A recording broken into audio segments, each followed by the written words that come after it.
arrimándose de Argentina, ¿no? Eso está bueno. Hay mucho interés en escuchar a Carlos con el nuevo hijo que tiene acá, Carlos. Bueno, yo creo que conviene también hacer una breve presentación de Carlos, un poco su historia, muy cortito, pero lo vamos a repasar un poquito, ¿no?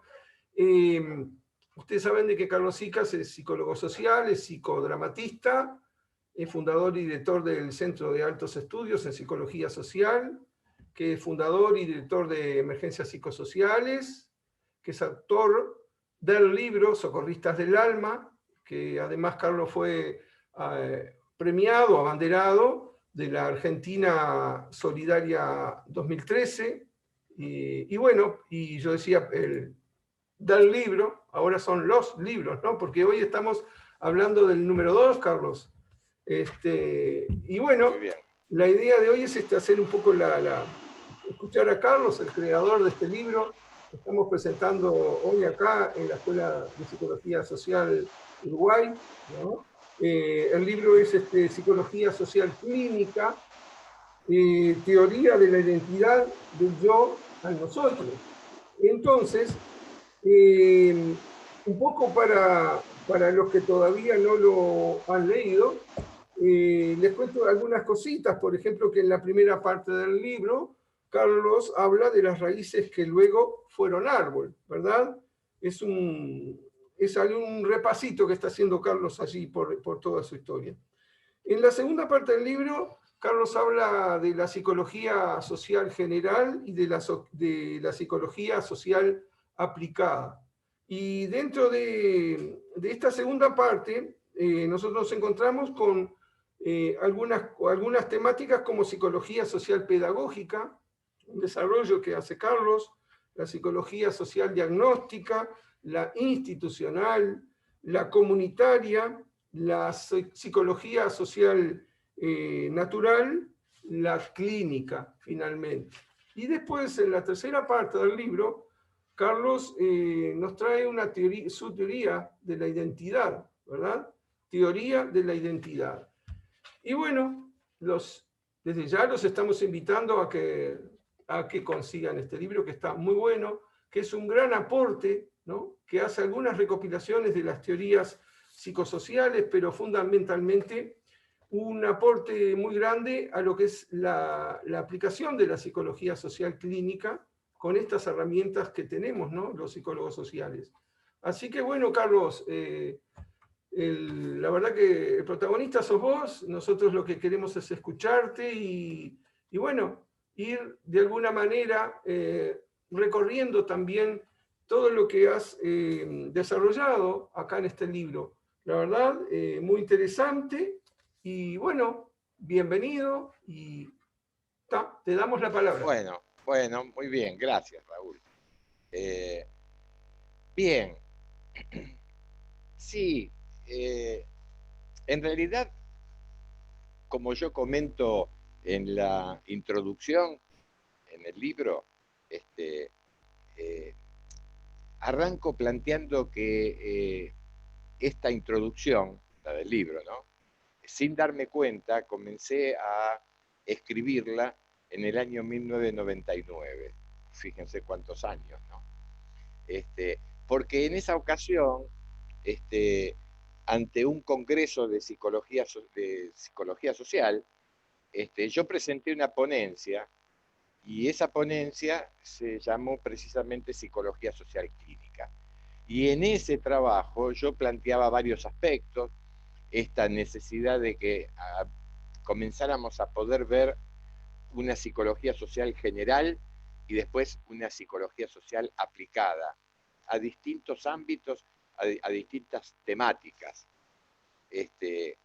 Y planteaba en aquel entonces, o sea que ya pasaron 20, 21 años, a ese congreso los organizadores del congreso le pusieron, porque hacían un congreso por año, le pusieron el último congreso del milenio, porque precisamente ya después pasábamos al año 2000, ¿no? Bueno, y... Perdón, está sonando es el incómodo, pero qué útil, ¿no? Bueno, de manera tal que se lo llamó el último Congreso del Milenio. Disculpen, lo voy a ver si lo puedo ya apagar para que no nos interfiera. Esta es la línea también de EPS, de emergencias psicosociales, por eso siempre estamos con la línea abierta, ¿no? Y siempre rogando de que nunca suene. Pero bueno, cada tanto la vida pega un cachetazo, ¿no? Y ahí tenemos que acudir con el EPS. Bueno, lo mismo pasa con los compañeros y las compañeras del EPS Uruguay, ¿eh? Que dicho sea de paso, tanto aquí como allá, tanto en Argentina como en Uruguay, a partir del tema de la pandemia, hemos abierto rápidamente dispositivos de contención para muchas personas que obviamente, ¿no?, esta situación de la pandemia nos sacó de tiempo y espacio, ¿no?, de la cotidianeidad. Bueno, pero vuelvo con el tema del libro. Y entonces planteaba en aquel entonces que tendríamos que ir pensando, era un borrador que yo presentaba, un borrador, pensamiento en voz alta, que tendríamos que ir pensando en un aparato psíquico más bien social y que no dependiera tanto del yo, o sea, del aparato psíquico de la teoría psicoanalítica, ¿no?, freudiana. O sea que empecé con esos desarrollos y esos pensamientos hace 20 años. Lo fui desarrollando, fui trabajando la teoría, fui aplicándola, y por eso yo ahí, ya en aquel entonces decía, ¿no?, tendríamos que ir haciendo el pasaje de el yo al nosotros. Bueno, y así fue pasando los años, la fui desarrollando, la fui, digamos, aplicando a distintas realidades. Ustedes saben que en psicología social decimos que una teoría no es buena o mala, ¿eh? No hablamos de verdadero o falso, de bueno o malo, hablamos con criterios operacionales. Decimos que una teoría es operativa o no es operativa. Pero cuidado, por eso Pichon Rivière decía, ¿no?, que las teorías hay que estar todo el tiempo, continuamente, ratificándolas o rectificándolas. Entonces a veces podemos querer emplear una teoría para determinado existente y resulta que vemos que no es operativa. Pero cuidado, no la tiramos por la ventana, ¿eh? Vuelve a nuestra caja de herramientas, porque para este existente no fue operativa, pero tal vez para otro existente sea muy operativa.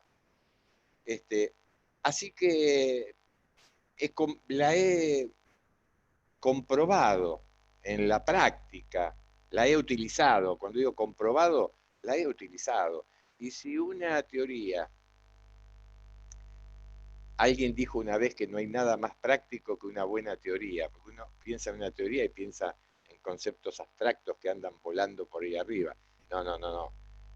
Toda teoría tiene que bajar a tierra, tiene que servirnos para comprender determinada situación y luego poder intervenir ante esa situación. Y bueno, entonces, obviamente, que como es un poco disruptivo este pensamiento, este enfoque, me debo haber tomado mi buen tiempo para lanzarlo públicamente, ¿no es cierto? Y entonces podríamos decir que lo he chequeado mucho, ¿no? Y bueno, realmente todos tenemos miedo de hacer papelones, ¿no es cierto? De pronto de decir, bueno, acá presento un constructo, una idea, una hipótesis de trabajo. Pichon hablaba de hipótesis de trabajo, ¿no?, que me gusta más. Una hipótesis de trabajo, pero es bueno chequearla con colegas de la psicología social, con colegas y amigos y compañeros de trabajo desde la psicología, desde la psiquiatría. Y entonces, bueno, llegó un momento que después de más o menos someterla a consideración de qué pensaba, fui descubriendo para mi sorpresa que todos asentían de que realmente la cosa pasaba por allí. Con lo cual no me voy a hacer el humilde ahora, ¿no? porque somos tantos los que estamos reunidos, me causó una satisfacción ver que de pronto no estaba este, planteando pavadas por ahí, ¿no? Por supuesto que con el primero que la chequeé fue con Alfredo, con Moffat. Ustedes lo conocen, Alfredo. Fue y sigue siendo mi gran maestro, ¿no? Y, y entonces cuando yo me encuentro muy seguido con Alfredo, y cuando ese día fui para comentarle esta idea, esta hipótesis de trabajo, para no distraerlo, molestarlo, ir con algo por ahí que a él resultaría por ahí un poco denso, se la expliqué muy por arriba. Y una vez que se la expliqué por arriba, muy sintéticamente, me empezó a hacer preguntas. Y entonces yo le iba respondiendo cada pregunta y me volvía a hacer otra pregunta y me decía, buenísimo, perfecto. Y me seguía preguntando, entonces digo, pero Alfredo, ¿vos querés que yo te la explique en extenso? Sí, sí. Y como yo la tenía cargada en internet, fuimos a su computadora y toda se la pude transmitir. Y al final de eso me dijo, tal cual, es así. Aparte él me lo corroboraba con sus propias palabras, ¿no? Es así, es así. Y mirá, Carlito, que si yo te digo que es así, es porque estoy de acuerdo, ¿eh? Si no, te diría que ya lo sé, Alfredo, ¿no? Así que fue con el primero que lo, que lo chequeé. Y después, como les decía, con otros colegas y demás, precisamente el prólogo del libro está escrito por Alfredo, pero tiene un epílogo, y el epílogo está escrito por Fabio Lacolla, licenciado en psicología, psicólogo social de alma, pero psicólogo clínico, y realmente hizo un epílogo, porque la propuesta fue que Alfredo, un tema generacional, Alfredo, el gran maestro, que hiciera el prólogo. Yo después hacía el desarrollo del libro y después venía el epílogo con Fabio, ¿no es cierto?, para que de pronto fuera la generación continuadora, como muchos de ustedes también, que sean continuadores. Así que, y bueno, y la verdad que me puso algo muy impactante. Los que tienen el libro lo habrán leído, pero los que no lo tienen, es ingrato hacer alusión a cosas que de pronto por ahí... Bueno, el libro está acá, ¿no? Bien. Y un extracto, ¿no? Que dice Fabio Lacolla. Y tengamos presente que Fabio formalmente es psicólogo, no es psicólogo social, ¿no? Dije formalmente porque de hecho y de corazón lo es. Psicología Social Clínica es un libro que desafía todo lo pensado hasta ahora. Hace un salto en alto desde la concepción del yo hacia el nosotros, como si fuera una carta robada de Edgar Allan Poe. Algo que siempre estuvo frente a la vista de todos, pero que casi nadie, excepto Zika, pudo ver. Fuerte, ¿no es cierto? Ustedes saben la historia de la carta robada, es fantástica, ¿no? Era una carta, un documento muy valioso que se habían robado, tenían clara idea de quién la había robado, y entonces en distintos momentos entran a la casa de esta persona, supuestamente que era el que había robado esa carta, y entran a mover anaqueles, a correr muebles, a buscarla desesperadamente por todos lados, y no la encuentran. ¿Y saben por qué no la encuentran?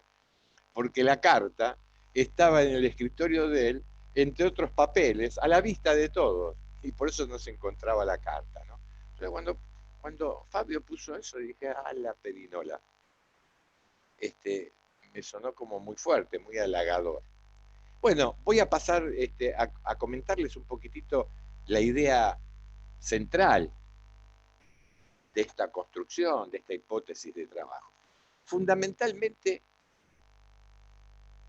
plantea que la identidad no es el yo, que la identidad tiene un núcleo básico, que es el nosotros, en cuyo centro se encuentra el yo. el self, el yo profundo. Yo lo grafico con una circunferencia, que es el nosotros, y que en el centro tiene un punto importantísimo, que es el yo. Pero que nuestra identidad en realidad es el nosotros. Y me hago varias preguntas, ¿no? Por ejemplo, ¿existiría el yo si no existiera el nosotros? Bueno, yo hablaba de una circunferencia. Para trazar una circunferencia con un compás necesitamos un punto central donde apoyar el compás, ¿no?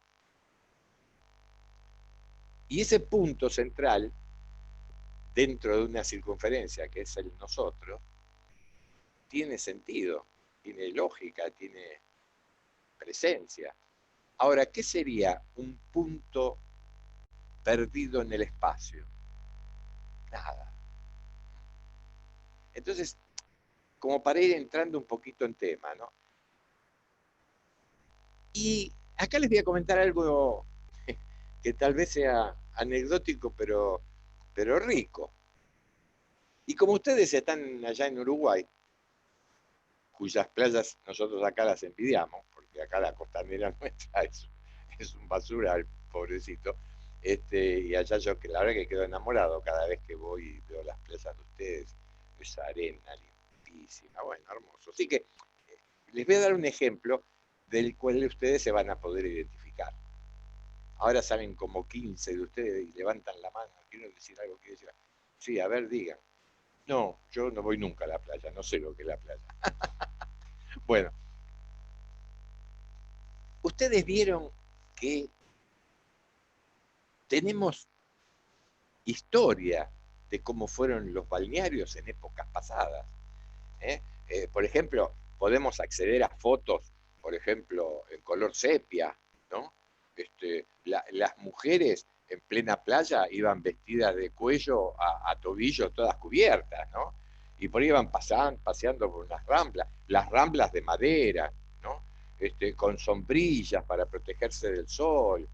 Bueno, después de las fotos esas sepia, fueron pasando a blanco y negro. Y lo mismo. Y después siguió avanzando y empezaron a haber cambios, ¿no? Por ejemplo, las ramblas de madera pasaron a ser dársenas de cemento, ¿no? Plataformas de cemento y demás. Y las modas fueron cambiando y los atuendos. Entonces de pronto empezó a aparecer la malla enteriza, y fue pasando las épocas y empezó a aparecer la bikini, y después la moquini, y después entrar al baño, a bañarse desnudo, con los cuerpos desnudos. Cuántas cosas que pasaron, ¿no? Cuántas cosas a través de las épocas. Inclusive mirando los accesorios de la playa, eh, las sombrillas siguen existiendo, nada más que ahora fueron cambiando de forma. Las sillitas para sentarse, las playeras, antes eran de madera, así, ahora bueno, fueron cambiando. Pero voy al grano, voy al punto. Hay algo que no cambió jamás a través de todas las épocas, cuanto más atrás vayamos hasta ahora, que hay algo que no cambió. Y como estando de vacaciones, ustedes vieron, si uno y todos los que somos profesionales de la psicología social o estudiándola, saben que somos muy mirones. Bueno, más elegante decir somos observadores, lo practicamos, lo estudiamos. Bueno, pero en el fondo podemos decir que somos muy mirones. Bueno, Pillón era muy mirón. Él espiaba por el ojo de la cerradura las charlas que mantenía su mamá con sus amigas a tomar el té, y a él le encantaba espiar por ahí para ver los gestos, lo que decían. Bueno, y entonces estando en la playa, que uno está sin hacer nada, ¿viste? Ahí tomando sol, la observación más directa que tenés es la gente que va caminando de un lado a otro por la orilla, ¿no? Y entonces, ¿viste quién de pronto no ha visto alguna persona? Nos ponemos medios críticos ahí, ¿viste? Mirá qué personaje, mirá qué cara dura la malla que se puso, ¿no? Viene otro por ahí, y mirá cómo camina. Lo que no tenemos en cuenta es que cuando nosotros vamos caminando por la orilla, hay gente que también está hablando de nosotros que somos medio ridículos. Bueno, pero en esas observaciones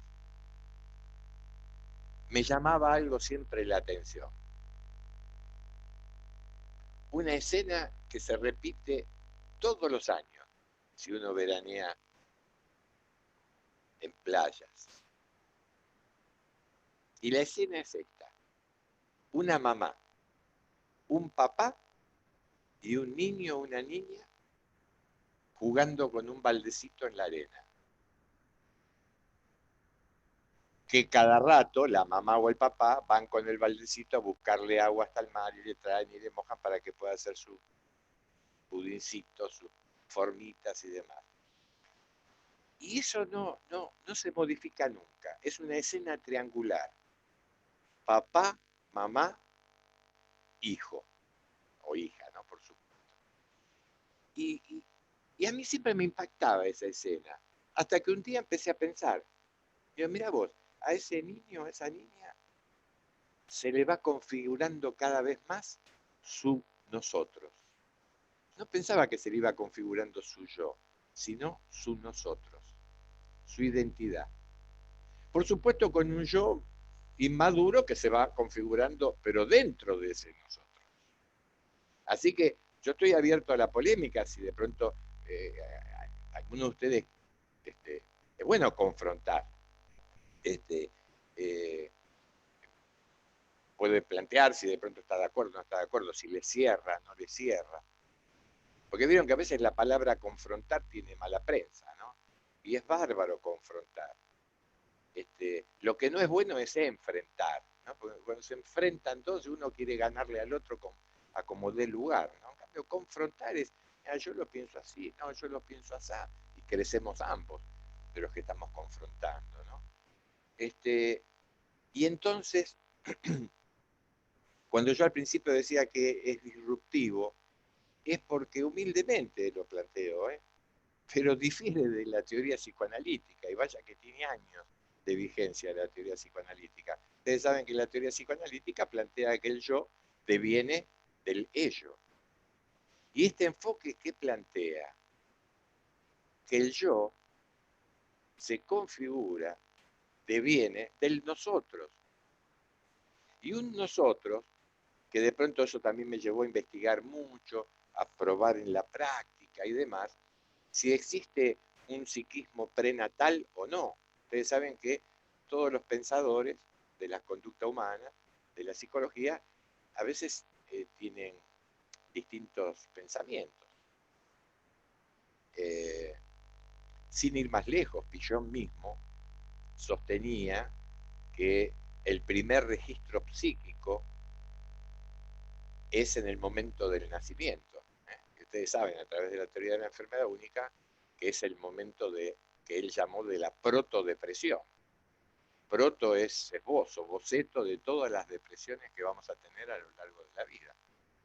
Y entonces planteaba eso, ¿no? Que el primer registro psíquico es en el momento del nacimiento. ¿Por qué? Porque se registran por primera vez tres conceptos que siempre van juntos, articulados: pérdida, carencia y necesidad. Pérdida de toda la seguridad que significa el vientre materno. Carencia, porque bueno, hay una carencia inmediata, una carencia que la tiene que superar rápidamente. Carencia de oxígeno, porque hasta antes estaba respirando a través de la madre. Ahora necesita respirar por sus propios medios, ¿no es cierto? Y por ende necesidad. Los tres conceptos van juntos. Bueno, eso es lo que plantea Piaget. Ahora, Melanie Klein plantea, de la cual Piaget tomó muchos aspectos, ¿no? Que ya habría un incipiente, lo dice Melanie Klein, muy inmaduro registro psíquico. Y ahí, bueno, podemos quedar toda la noche como en el medio de una controversia, ¿no? Y decir, pero ¿quién tenía razón, Melanie Klein o Piaget Rivière? Y yo dije antes que evaluamos las teorías según su operatividad. Y vaya que las dos teorías, todo lo que generó Pillon es eminentemente operativo. Y todo lo de Melanie Klein, que trabajó toda su vida con la población infantil, sumamente operativo. Hay otros pensadores también, yo hoy no me voy a extender mucho, hay otros pensadores extranjeros, algunos nacionales, como Raskowski, por ejemplo, que fue uno de los fundadores junto a Pillon de la APA, que es la Asociación Psicoanalítica Argentina, que también plantean la existencia de un psiquismo prenatal, es decir, que ya habría alguna actividad psíquica. Kurt Lewin también, sí señor, Kurt Lewin. Entonces, ¿cómo zanjamos esta situación? Porque hasta en algún momento alguien distraído, ingenuo, podría decir, no, pero Pillon se contradice. Porque, ¿cómo dice que no hay ningún registro psíquico si él, en teoría de la enfermedad única, habla de un factor fundamental? ¿Eh? Bueno, ya desde antes de nacer encontramos dos factores importantes, ¿no? El genotipo, el genotípico, que tiene que ver con los genes, con lo hereditario, y el fenotípico, que tiene que ver con los fenómenos que rodean a esa mamá mientras se está gestando al bebé. Y entonces él planteaba la importancia de esos factores fenotípicos. Y uno podría decir, bueno, pero si entonces él prestaba atención, que esos factores fenotípicos alteraban la gestación de esa criatura, entonces, sí, claro que la altera.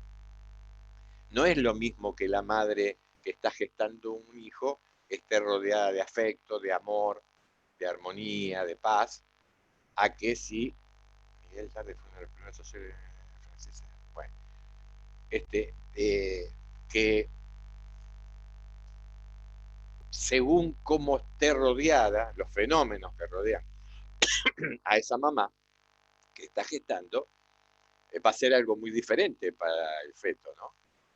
Si vive rodeada de paz, de amor, o si vive en una continua, digamos, clima de violencia, de hostigamiento, va a ser distinto.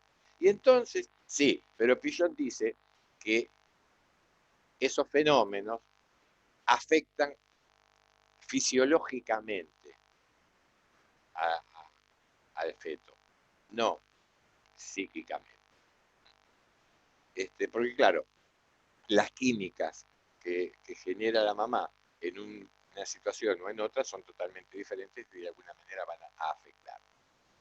Pero un día yo zanjé esa, esa situación aparentemente de controversia. Ustedes saben que cuando un problema está bien enunciado, contiene la solución. Si está bien enunciado, contiene la solución. Ahora yo les voy a explicar por qué en este problema, ¿quién tiene razón? ¿Melanie Klein o Pillon? Está contenida la solución.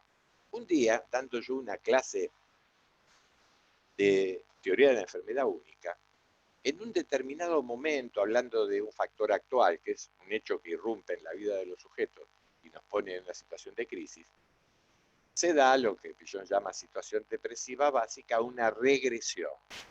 Regresión hacia puntos inclusive a veces anteriores a la fijación de los puntos de la libido que decía Freud, ¿no?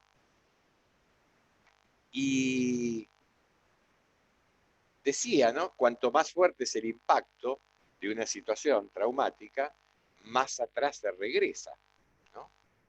Por eso puede ser que se encuentran dos amigas, dos señoras grandes, adultas, y una, como tiene mucha confianza con la otra, le cuenta un hecho tremendo que le sucedió ayer. Y en confianza, igual baja la voz, le dice, y vos sabés que tuve tanto miedo, que me hice encima. Claro, porque se regresó tan atrás como cuando no se controlaba esfínteres. Entonces, sí, uno se puede hacer encima. Pero en esa clase dije, y tal vez, uno una de las posibles causas de algún tipo de suicidio, no digo todos,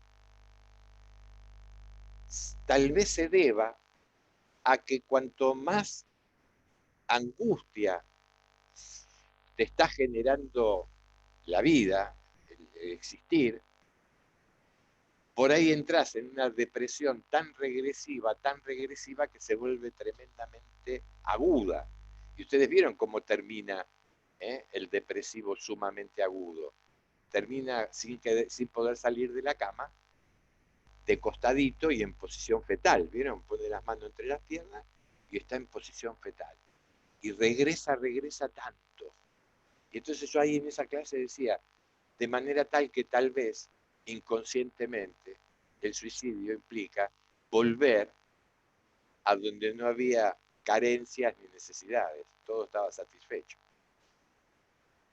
Inclusive planteaba, ¿no?, que en las grandes ciudades no, porque en las grandes ciudades en el tránsito, si de pronto aparece un cortejo fúnebre y todo el mundo, viste, dice, pucha, justo fui a agarrar por esta calle, viste, se sienten contrariados porque hay un cortejo fúnebre que detiene un poquitito el tránsito. Pero en lugares más chicos, en pueblos y demás, no, pasa un cortejo fúnebre que por lo general siempre primero pasan por la iglesia para hacerles un responso y después van camino al cementerio. Y por ejemplo, dos obreros que están trabajando en la plaza, dos obreros municipales, cuando va pasando el cortejo, dejan de trabajar un instante y si tienen sombrero, porque están a pleno sol, y se sacan el sombrero y respetan a esa persona que, bueno, ahora pasó a otro plano. Después se vuelven a poner el sombrero y vuelven a la tarea. Y como siempre que aparece el tema de la muerte, tiene que aparecer un poco de humor, que es lo contrario, ¿no? La muerte es tánatos y el humor, y o amor, andan por ahí, eros. Y entonces puede ser que antes de ponerse a seguir trabajando, uno le diga al otro, bueno, al menos a este se le terminaron todos los problemas. Vos fíjate cómo está inserto en la sabiduría popular, ¿no? Claro, ahora no va a tener más problemas. Vuelve a aquel lugar donde no existía ni carencias ni necesidades. Pérdida. ¿Qué es pérdida? Nada.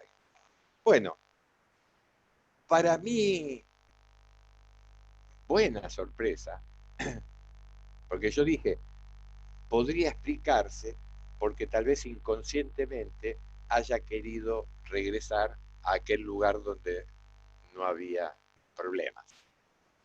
Y ahí un estudiante me dijo, pero Carlos, si de pronto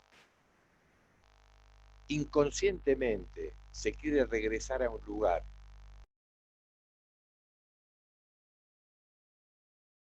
tiene que haber habido de ese lugar. ¿Cómo le suena esto? Muy coherente la observación que hizo, ¿no? Y dije, vos sabés que tenés razón. Con lo cual a partir de hoy empiezo a creer con más énfasis que ya empieza a haber un psiquismo prenatal, o sea, un psiquismo muy incipiente, pero antes del nacimiento. Y con el pensamiento dialéctico zanjamos las antinomias. Fillon Rivière se la pasó destruyendo antinomias, sujeto, grupo, individuo, sociedad, todas antinomias. Él las destruyó una por una. Y entonces, cuando yo le decía que un problema, cuando está bien enunciado, contiene la solución, fíjense, che, ¿cómo es esto? Porque Melanie Klein dice que ya antes de nacer habría alguna actividad psíquica de un yo muy incipiente, muy inmaduro. Podríamos agregar, muy débil. Y Fillon Rivière dice que el primer registro psíquico fuerte, contundente, que nos marca para siempre, es en el momento del nacimiento. Con lo cual los dos tenían razón. Y a partir de ahí, bueno, yo seguí todas mis investigaciones acerca del psiquismo prenatal, y bueno, bueno, creo haber avanzado mucho. Ojo, Jung, con sus planteos acerca de los arquetipos, de una identidad que viene, ¿no? La ontología, que trata de comprender, nunca se puede llegar al punto cero del ser humano, ¿no? ¿Cuándo fue? ¿Cómo fue? Pero la ontología estudia todo eso, ¿no? Y hay montones de saberes que vamos heredando. Así que, bueno, otros autores también rondaron, anduvieron cerca de la concepción de que la identidad es el nosotros, pero no llegaron a plasmarla, anduvieron cerca. Y como cuando el bebé se está gestando en la panza de la madre, el único contacto que tiene es con la madre, ¿cómo se viene gestando ese nosotros? Y ese es un nosotros ontológico, que viene de muy atrás, al que de pronto se empiezan a agregar el vínculo que está estableciendo con la mamá y con el papá, que aunque esté fuera de la panza de la mamá, influye. Y ahí tenemos el factor fenotípico que hablaba Pichon, influye en esa criatura que se está formando. Así que cuando nacemos, según este enfoque, nacemos con un nosotros primario, que nace en esa figura triangular que es papá, mamá, hijo. A ese nosotros primario se le van agregando los hermanos, la familia primaria, ¿no? Nosotros primarios. Y así vamos avanzando en la vida. Y se van constituyendo, como parte de nuestra identidad, nosotros cuasi primarios. Son vínculos muy fuertes, no llegan a ser de la intimidad y de la fuerza que tiene los vínculos primarios, ¿no? Nosotros primarios, pero cuasi primarios, cuando después a la vez nosotros armamos familia, ¿no? Eh, Nuestra pareja, después de muchos años de estar juntos, bueno, los familiares de mi pareja son parte de nosotros cuasi primario, es parte de mi identidad.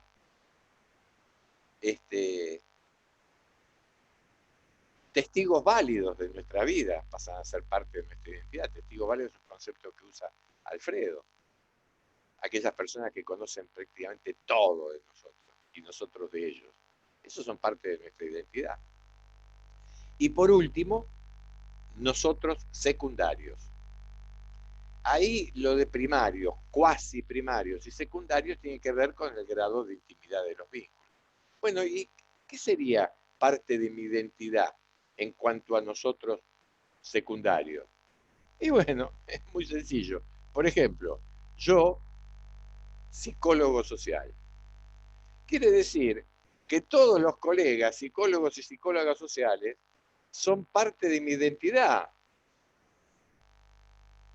Pero al mismo tiempo, ahora, ¿por qué nosotros secundarios? Porque no tengo contacto con todos y cada uno de ellos, pero son parte de mi identidad. Así que como para los médicos, parte de su nosotros secundarios son los médicos. Y esto también, este enfoque permite poder hacer, como planteaba Pichon Rivière, análisis estratigráficos, por estratos, por capas.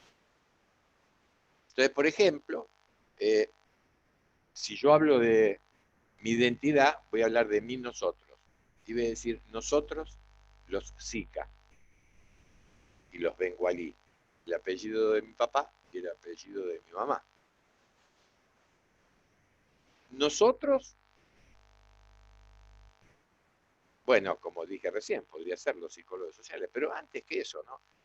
Nosotros, los varones, o nosotras, las mujeres, es parte de la identidad. Yo hoy no me voy a extender porque si no sería aburridísimo, pero bueno, identidad de género, identidad nacional, identidad política. Hay distintas identidades, ¿eh? Identidad de lugar. Oh, mirá lo que, la identidad del lugar, la pertenencia, donde uno ha nacido o donde uno vive, es parte de tu identidad. ¿Y por qué si no se sufre tanto en el exilio? O en la época de la desgraciada dictadura cívico-militar aquí, gente que se tenía que exiliar de un día para el otro. Y por ahí al lugar donde iban, profesionalmente les iba bien, ¿eh? Y económicamente también. Pero, como dice la sabiduría popular, ¿no?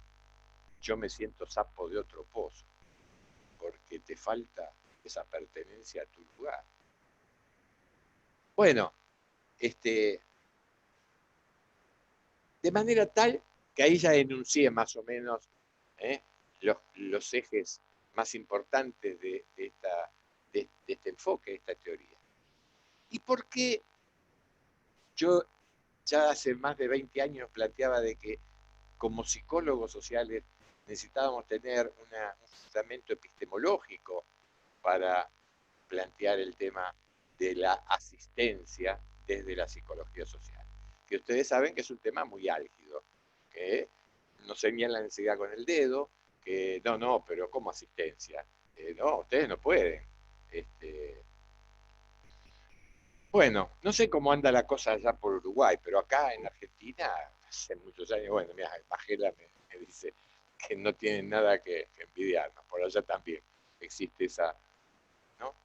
Y entonces, bueno, ni más ni menos que yo hace 20 años que vengo dictando un posgrado de psicología social clínica. Y hay muchos psicólogos y psicólogas sociales que se han formado en estos 20 años en distintos puntos del país que ejercen la psicología social clínica. O sea, asistencia desde la psicología social. Y son de una ayuda enorme. ¿Y se suplementan a un psicoanalista? No. ¿Y se suplementan a un psicólogo ortodoxo clásico? No. Y entonces, no, hacen asistencia desde la psicología social. Y ahora van a ver cómo yo voy a hacer un hilvanado de todas estas cosas sueltas que fui planteando para ver si queda el concepto y me quiero guardar unos minutos al final para que, bueno, recibir un poco de interacción de parte de ustedes, de comentarios, ¿no? Este, entonces, con respecto al nosotros, yo planteo que tal vez no tendríamos que, cuando nos encontramos con alguien, preguntarle, ¿qué tal? ¿Cómo estás hoy? Entonces, yo planteo que habría que preguntar, ¿cómo está tú nosotros hoy? Suena raro, ¿no? Pero no es un problema de lenguaje. Suena raro al oído porque todavía no lo hemos incorporado. Capaz que con el correr de los años se empiece a incorporar y realmente preguntemos cómo está tú nosotros. Y una de las cosas que yo he chequeado más y más y más con colegas, con psicólogos clínicos, con psiquiatras, con psiquiatras he chequeado otra cosa que me permitió comprender este enfoque, esta teoría. La diferencia entre neurosis y psicosis. Si alcanza un poquito el tiempo, les explico rápidamente. ¿Y saben qué les preguntaba yo a todos ellos en ese chequear? Les decía, perdóname, hace memoria y decime, de todos los pacientes que vos has atendido durante tu trayectoria, ¿recordás muchos que hayan ido a consultarte porque tenían el yo perturbado? ¿O la mayoría, por no decir todos, te iban a consultar porque su nosotros estaba perturbado? Y al toque todos me decían, sí, todos son nosotros. Y para que no quede colgado, a mí este enfoque lo que me permitió comprender es que cuando el nosotros se siente perturbado por aconteceres de la vida y nos hace tener conductas por ahí no suficientemente adaptadas activamente a esas realidades, estamos hablando de neurosis. O sea que cuando lo perturbado es el nosotros, es la neurosis. Ahora, cuando las perturbaciones del nosotros no alcanzan todas las defensas y todas las tácticas y las técnicas empleadas para salir de esas angustias, ahí es cuando de pronto sucumbe el yo, y es la psicosis. Entonces, para mí la psicosis es la perturbación, el quiebre del yo, del self, sí mismo. Y las neurosis es la perturbación del nosotros. Y utilizo una metáfora, ¿no? Yo digo, como que el yo flota en el mar del nosotros. Esa circunferencia así, con el yo, el punto central, véanla desde arriba. Entonces, es el mar, el nosotros, y el yo flota ahí, hace la plancha, ¿viste? Y a veces se siente acunado por su nosotros.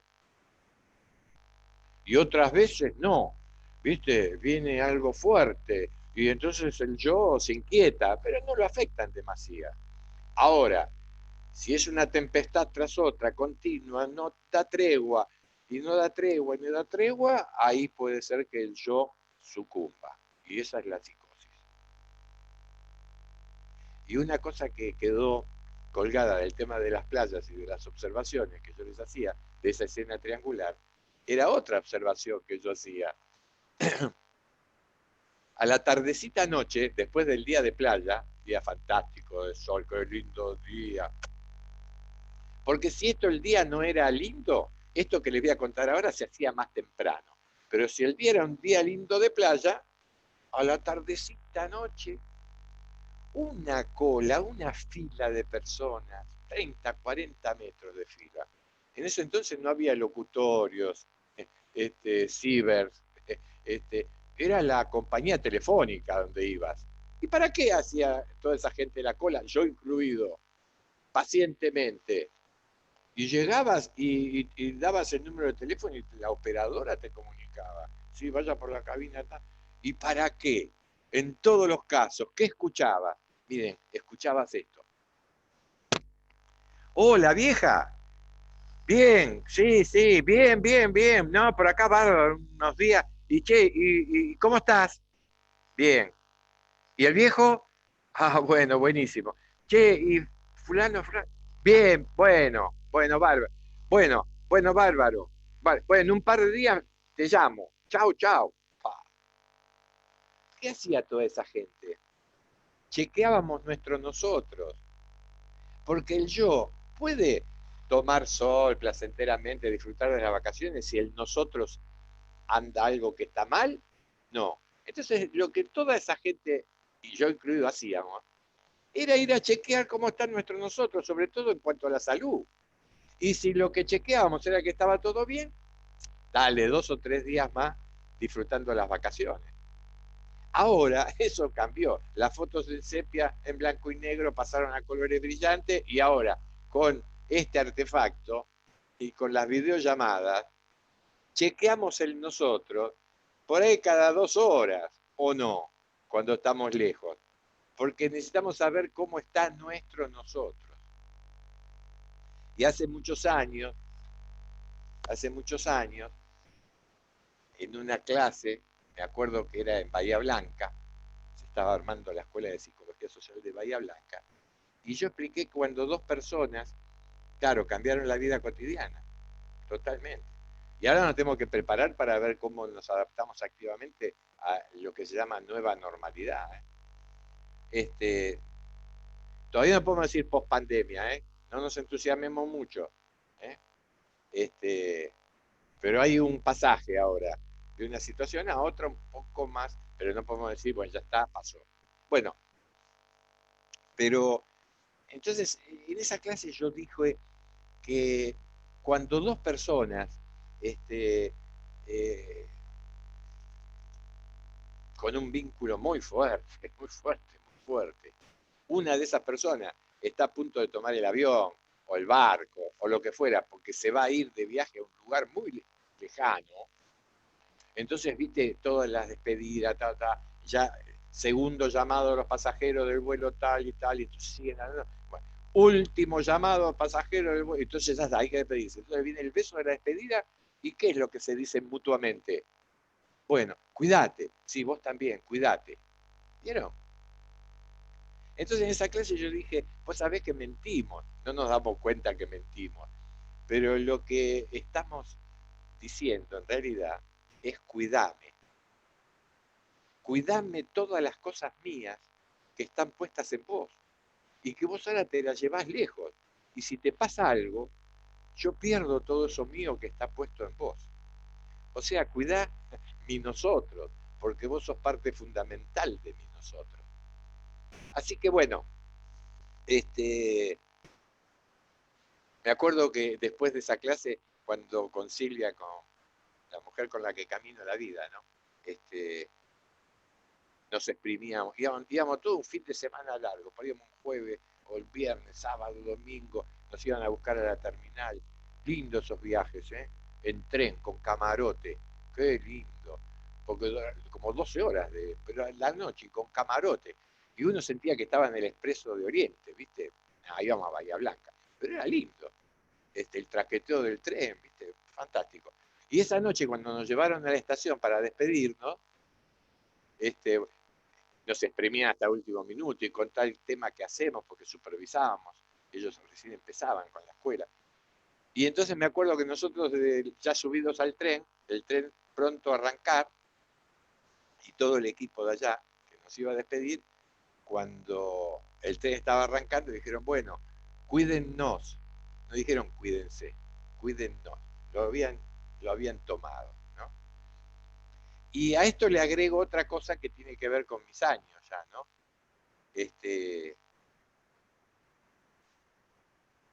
Que a pesar de que son mucho más de lo que ustedes me dan, son bastantes. A medida que avanzamos en edad, se hace más complicado que nuestro nosotros esté sereno. Porque para que mi nosotros esté sereno, oh, mi nosotros primario, mi nosotros cuasi primario, todo lo que se fue expandiendo mi nosotros a lo largo de mi vida. Y entonces yo necesito que estén bien mis hijos, mis hijas, mis nietos, mis nietas, eh, eh, eh, eh, mis yernos, porque son parte de mi nosotros. Entonces, por eso los jóvenes viven un poco más alegremente, porque todavía no tienen que repasar un nosotros tan extenso. Pero a medida que vamos avanzando, el nosotros es fuerte. Y hoy coincidió este encuentro, esta charla, coincidió con que me agarró con nosotros ahí, movidito. Yo por eso, como yo soy de hacer muchas bromas y demás, hoy a Magela, en un contacto que le hice, le puse, bueno, según como esté de ánimo, entro hoy. Acudí al humor, pero es que en realidad no estoy con el ánimo muy bien porque hoy a la mañana nos dieron la noticia de que falleció una tía nuestra que vive en Mar del Plata. En realidad es tía de Silvia, de mi mamá. Pero, ¿saben cuántos años? Y Silvia está hecha pelota, porque desde que era niña que iba a veranear a Mar del Plata y a la casa de la tía, bueno. Entonces, mi nosotros hoy está así. El nosotros se expande y se contrae, se expande y se contrae, hace este movimiento. Se expande cuando se agrega algún nosotros, parte de nuestra identidad, y se contrae cuando perdemos a alguien de nuestro nombre. Relativamente, porque es una pérdida física, porque en nuestro mundo interno siempre, siempre va a seguir siendo parte de mí nosotros, inclusive esta tía, Ana María. Bueno, voy redondeando. ¿Por qué yo consideraba que necesitábamos una teoría, una base epistemológica para fundamentar la importancia de la psicología social, del empleo de la psicología social en asistencia. Primero porque Pichon Rivière nunca hizo nada ni escribió nada fuera de la salud mental. Y lamentablemente hay una parte del libro que es bastante crítica, con casi la mayoría de las escuelas de psicología social, que de pronto han ido escamoteando la esencia pichoniana.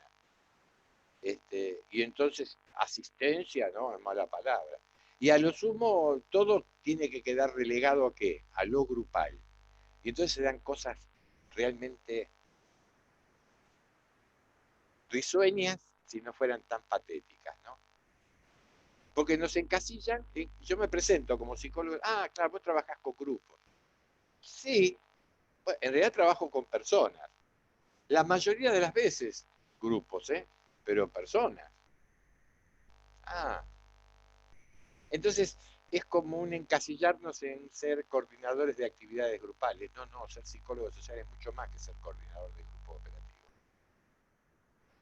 Es trabajar en la promoción de la salud, en la prevención de la enfermedad. Y cuando algunos desórdenes se dispararon, en ayudar desde el enfoque nuestro a que las personas puedan retomar su vida.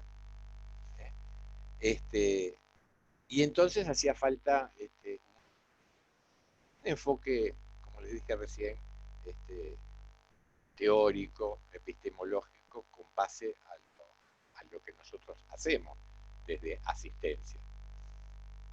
Eso sí, no es cuestionado. Si es el EPS, si es emergencias psicosociales, no somos cuestionados. ¿Saben por qué no somos cuestionados, no? Porque el año que viene el EPS cumple 30 años.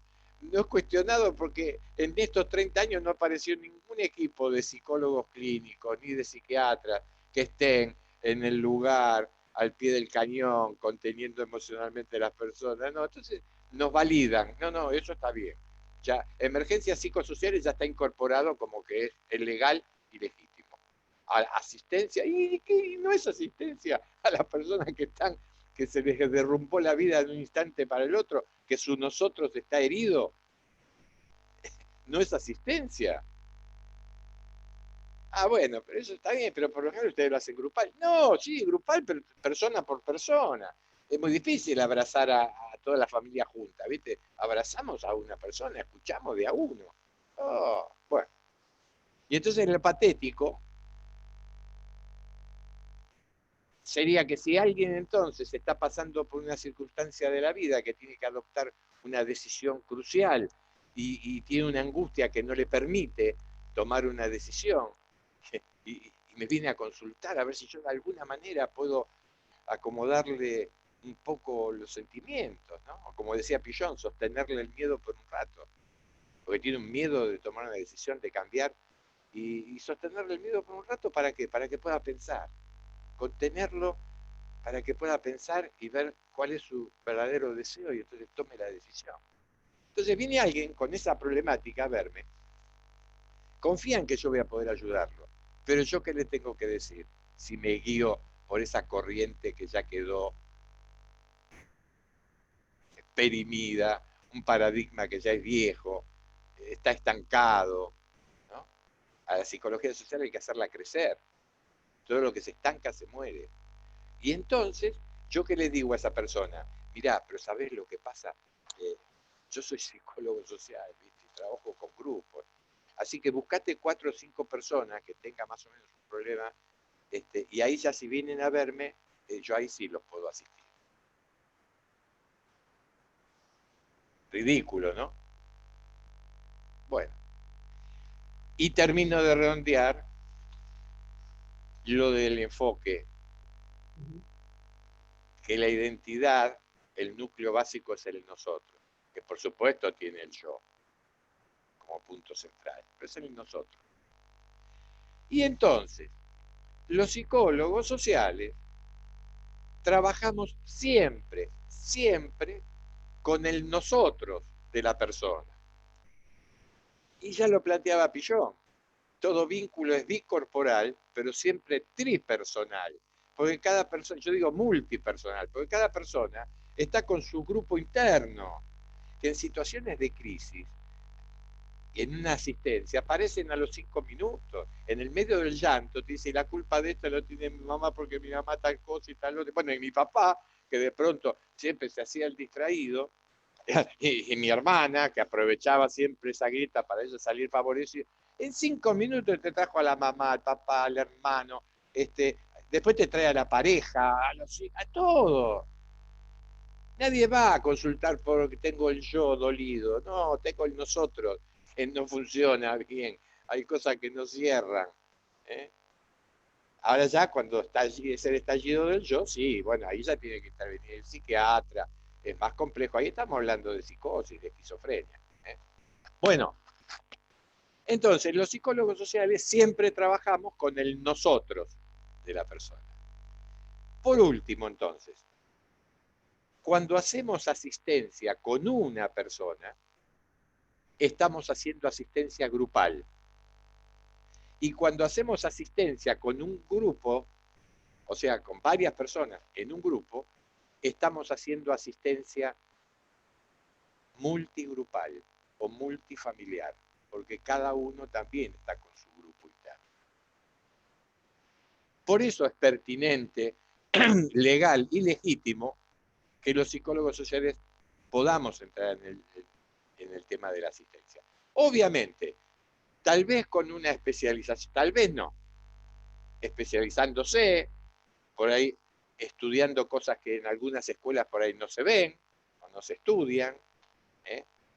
Pero tomando la esencia pichoniana y de otros autores que enriquecen nuestro ECRO, sí que tenemos que pensar en la asistencia. Y sobre todo dentro de este enfoque que yo les estoy comentando y que desarrollé ahí en el libro.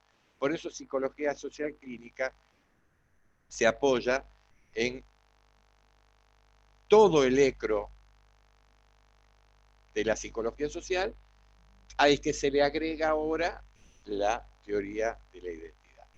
Y por último, lo que me pone muy, muy contento realmente de haber hecho este desarrollo, que me llevó mucho tiempo, pero era el tiempo que era necesario, es porque es disruptivo. Deconstruye, pero Derrida planteaba, ¿no?, que deconstruir no tiene que ser algo estéril, hay que deconstruir para volver a construir. Entonces no es que lo mío es disruptivo porque vengo a romper algo, no, no, no. Vengo a proponer una corriente de pensamiento que ya tiene muchos seguidores de hace muchos años y que entonces tenemos que hacerla crecer esta corriente de pensamiento. Nadie nos puede señalar con el dedo o descalificar nuestros saberes que son diferentes, complementarios a los otros. Por eso trabajamos mucho interdisciplinariamente. Cuando alguien, si estamos haciendo asistencia, vemos que es el yo el que tiene fracturado, perturbado, y obviamente que va a haber que derivar a un especialista, a un psiquiatra.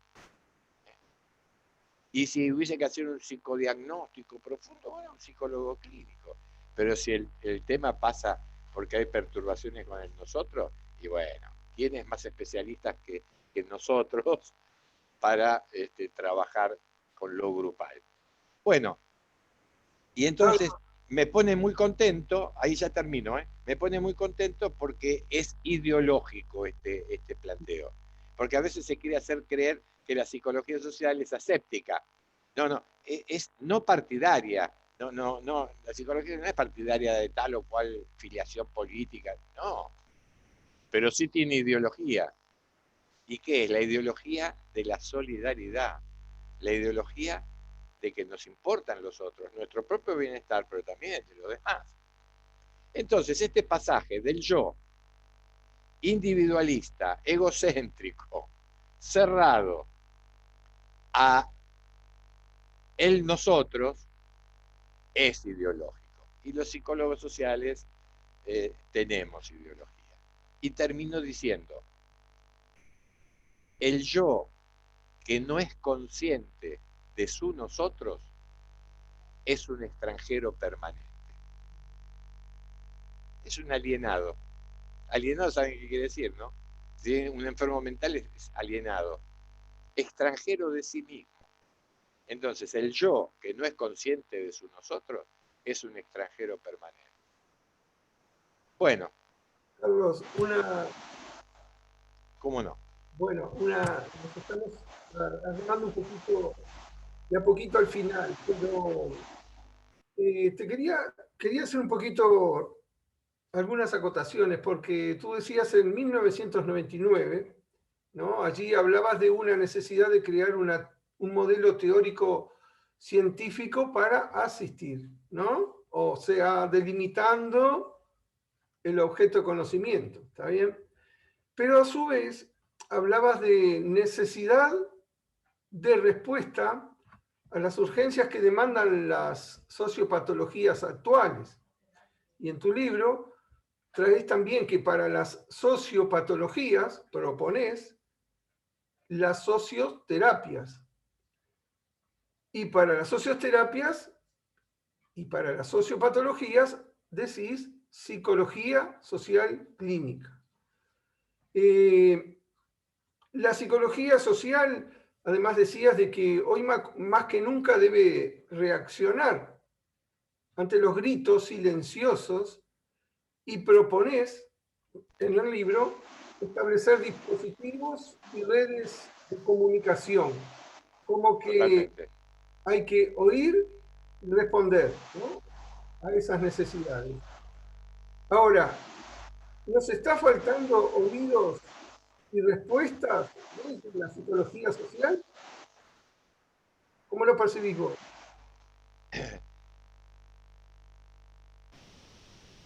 Como yo les decía antes, eh, hay muchos colegas que están ya desarrollando en la comunidad estas tareas. ¿eh? Cuando vos decías recién, claro, si hay sociopatologías, tiene que haber socioterapia. ¿Y por qué? Porque ustedes fíjense que, por ejemplo, cualquier flagelo actual, los psicólogos le llaman patologías actuales. Yo prefiero llamarlas sociopatologías, porque todas tienen que ver con los vínculos. Fíjense en adicciones, violencia, bueno, todo tiene que ver con lo que es lo que nosotros estamos más formados y capacitados, trabajar con lo grupal. Ahora, si estamos trabajando con lo grupal, generando dispositivos, como hay muchísimos acá en Argentina, es bueno que empecemos a hablar de la psicología social clínica. Y bueno, y a partir de ahí, Raúl, hay que bueno, aunarnos en criterios, mejorarlos, pulirlos. Este, Miren, yo les voy a dar una noticia que por ahí hay algún compañero mío que está por ahí, que es Maximiliano Bistolfi, y por ahí se estará preguntando si llegaría a comentar algo o no. Yo me lo preguntaba también si iba a comentar algo o no en esta ocasión, porque es la presentación del libro, pero es algo que va muy unido al libro, que ya está configurada, hemos configurado, ya está presentada en la IGJ, todo el trámite jurídico y demás, la Asociación de Psicología Social Clínica Argentina. ¿Por qué? Porque nace, no es de psicólogos sociales clínicos, es de psicología social clínica y tiene carácter interdisciplinario. O sea que sus actividades están organizadas en áreas. Y está el área de psicología, el área de psicología social, el área de psicología social clínica, psiquiatría, psicodrama, bueno, no los quiero inundar. Y para abordar esas sociopatologías es necesario crear dispositivos interdisciplinarios para dar respuesta. Es más aún, hasta ahora se habla mucho, se escribe mucho sobre la pandemia, cómo será la pospandemia, pero hasta ahora no hay ningún dispositivo puesto en la práctica concreta. Bueno, desde nuestra Asociación de Psicología Social y Clínica, ya estamos configurando los dispositivos. ¿Para qué? Para trabajar junto con la comunidad este pasaje, que significa cómo nos adaptamos activamente a, a una nueva normalidad. Ya tiene nombre y apellido, podemos aceptarlo. Y entonces está en nosotros estar con la gente, ayudar a procesar, a elaborar las pérdidas. Hay, todas las pérdidas de seres queridos. ¿Cuántos nosotros quedaron heridos por la pandemia? Y después todas las pérdidas que tienen que ver con el cambio de lo cotidiano, con lo económico, depende del nivel socioeconómico, se pasa de una manera o de otra manera el tema de la pandemia. Y yo les pregunto, o les preguntaría a ustedes y a todo el mundo, che, pero claro, los psicólogos sociales no vamos a ser capaces de manejar esa problemática, porque no sabemos de lo que tiene que ver con la pérdida, no sabemos lo que tiene que ver con los vínculos, no sabemos. Sí, lo sabemos. Y desde la psicología social clínica la vamos a encarar. Bueno, así que ahí andamos. Bueno, no sé si alguien quiere... Sí, Es difícil abrir a todos porque no, si no van a ser las 12 de la tenemos noche. una mano levantada. Carmen, adelante. Bien. Carmen va a tener que activar el micrófono. Carmen, El micrófono apagado. desmutea el micrófono. O capaz que la levantó sin querer. Ahí está. Adelante, Carmen.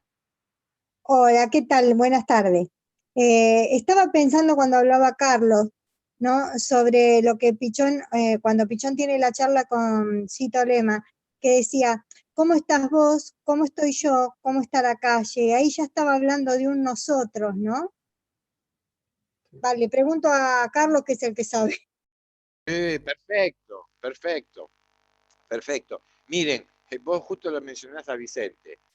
El viernes estuvimos reunidos, estuve en la casa de Vicente, estuvimos recordando tantas cosas ahora después Magela va a ir respondiendo lo de eso del libro.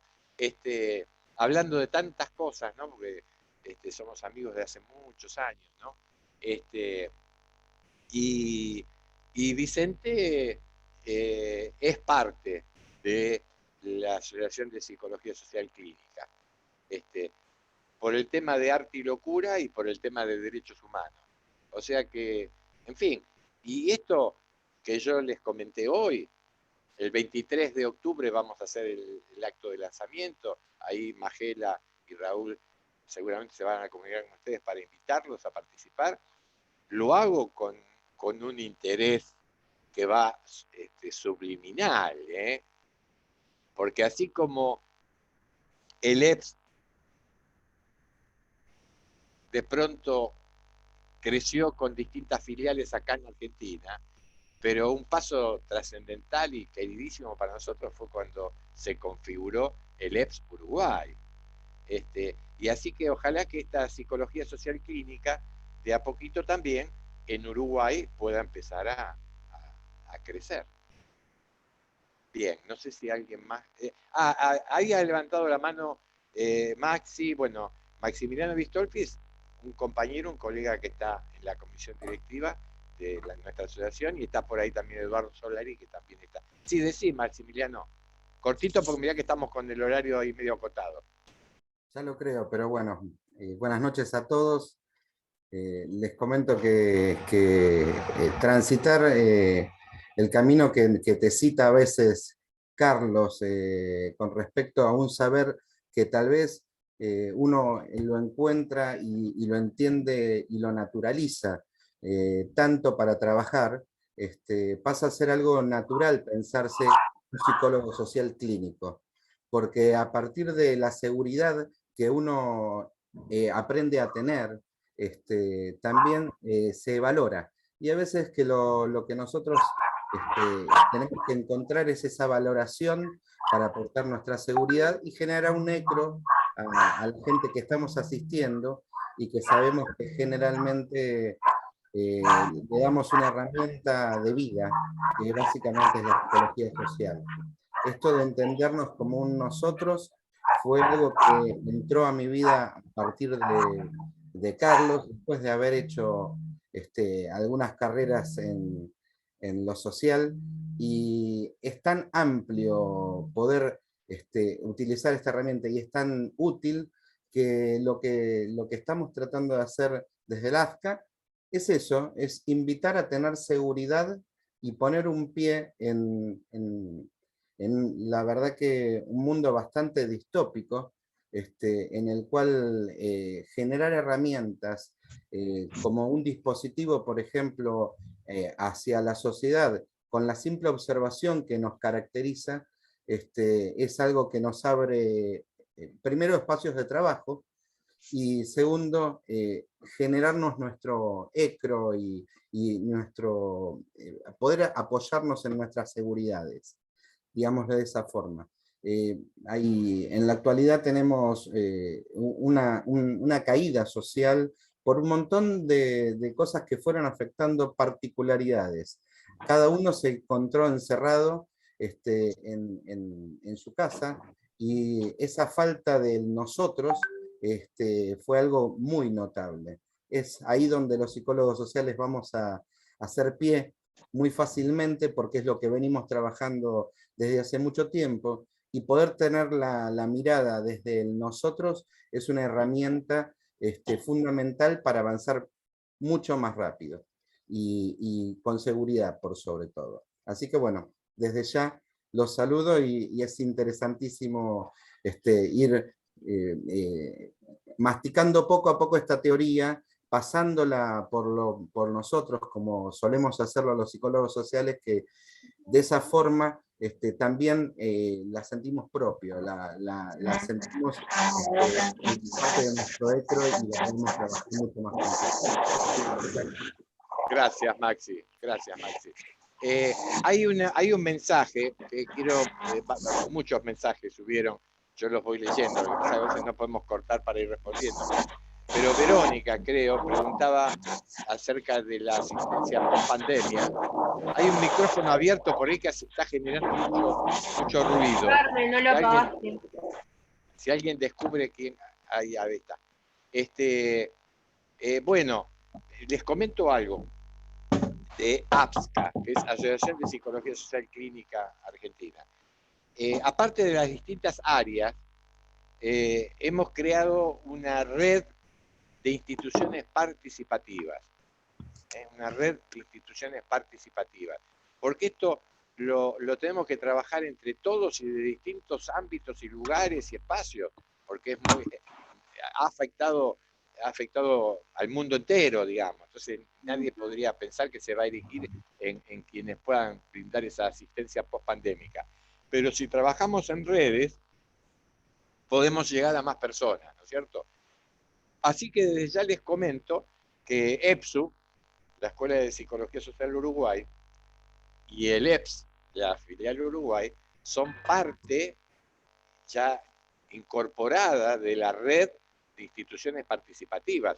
Así que ya igual todavía no pudimos profundizar mucho con Majela y con Raúl sobre el tema, pero estén atentos y atentas los que quieran sumarse, porque vamos a necesitar ser muchas manos y muchos brazos para abrazar y para ayudar a que mucha gente pueda elaborar todo este cambio brusco que se dio en nuestra vida y que está durando más de 1 año y medio, ¿no? Ahí también está Luciana, que es parte de la comisión directiva que nos está acompañando. A Eduardo ya lo nombré. APSCA, exactamente. Así es. Así que bueno, muchas gracias por habernos Carlos, acompañado en este momento. les quiero decir, estamos a la espera de nuevos libros. Ni bien traigamos los libros, ya hemos traído un montón de libros, ya los hemos vendido, nos queda uno creo, o ninguno. Pero ya vamos a traer más y lo vamos a enviar por mail a todos ustedes que se conectaron para avisarles cuando lleguen los libros a Uruguay. Les vamos a convocar primero a ustedes, a los que se conectaron hoy a la charla, para comentarles, que estén tranquilos. Lo que no sé responder, Carlos, es la pregunta de si está en Amazon o no. No, en Amazon no. Está en Mercado Libre de acá, pero en Amazon no. Ok. Bien. Muy bien. Bueno, pero esperemos que por ahí ahora se está flexibilizando un poquito todas las actividades, Estaba por abrir las fronteras. las fronteras, los viajes, si podamos llegar. Aprovecho para agradecerle a Pili, a Pilar, que fue la que llevó los libros desde acá, desde Argentina para allá, pero claro, se agotaron enseguida, así que bueno, pero vamos a ver si podemos lograr que lleguen más libros. Porque... Más que lograr que lleguen, vamos a lograr que los traigan, Carlos. Bueno, cómo no. Saben que me encanta ir a Uruguay, así que... Bueno, Carlos, muchas gracias. Yo para terminar esto también, después de igual, les quiero compartir algo que lo dice Fabio Lacolla en el libro, ¿no? O sea, invitándolos a que lean el libro, que está muy bueno. Y Fabio Lacolla dice, celebremos la llegada de este libro de Psicología Social y Clínica, un libro enorme que tiene al mejor psica en su máxima expresión. Yo se los recomiendo, es así. Bueno, muchas gracias, un beso para todos, que nosotros anden bien dentro de todo lo posible. Así que un beso y un abrazo muy grande para todos y para todas. Muchísimas gracias, Carlos. Muchas gracias a Valeria. Gracias, Valeria. Nos vemos. Y muchísimas gracias. Yo le pedí a Valeria que corrigiera todo en la traducción, que las cosas pavadas que yo decía, ella dijera cosas serias. Espero que lo haya hecho. Bueno, un beso grande para todos. Nos estamos viendo, gracias, comunidad de ESU, encantado. Uruguay es parte de nosotros secundario. Sí, porque cuando yo hablaba de los nosotros, mira, nosotros los argentinos, pero también nosotros los porteños. Nosotros los rioplatenses, ya está. Claro, nosotros los rioplatenses, porque realmente también es parte de nuestra identidad, ¿no es cierto?